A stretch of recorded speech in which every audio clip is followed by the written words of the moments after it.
Hello, I'm Felicity Cloake and welcome to the Happy Foodie. This is my recipe for perfect banana bread from my latest book, Perfect 2.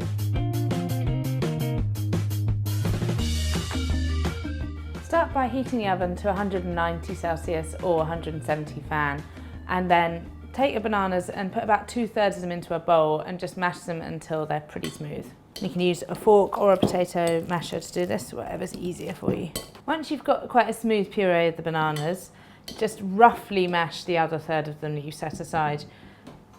And because the bananas add quite a lot of sweetness to this recipe, it's important that they're really quite ripe. Once they're roughly mashed, just tip them into the smooth banana and stir to combine.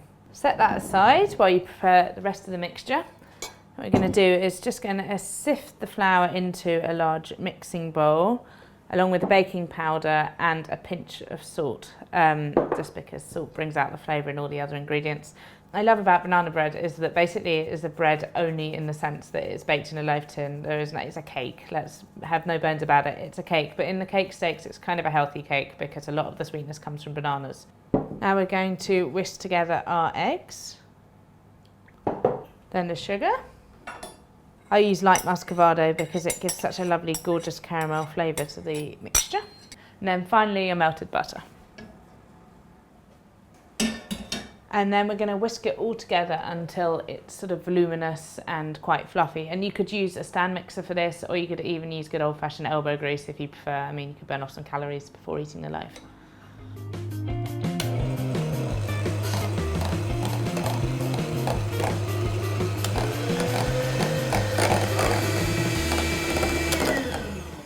Okay, that looks pretty done to me. You'll notice that it's gone a lot paler in colour as well as sort of becoming a lot fluffier.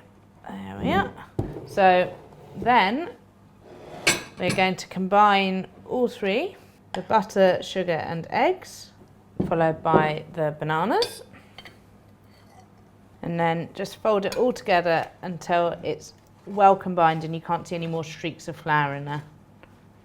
And finally, I'm going to add my chopped walnuts. You just want to add crunch basically. I think walnuts go really well with bananas, but you could use any kind of nut that you fancied. Just stir them through and then I am going to spoon the mixture into my tin. I've already greased and floured this tin just to make it a bit easier to get the banana bread out. And when you're mixing and tipping, try to avoid knocking too much air out of the mixture because if you do, you'll end up with quite a dense banana bread. Just smooth the top. Now I'm going to put it in the oven for about an hour, but it's important to keep checking it towards the end of the cooking time so you don't overcook it. And while it's cooking, don't forget to subscribe to the Happy Foodie channel for more great baking recipes. Once you take it out of the oven, then you can leave it to cool in the tin for about 10 minutes and then turn it out onto a wire rack to cool completely. And there you have it, perfect banana bread, the ideal companion for a cup of tea.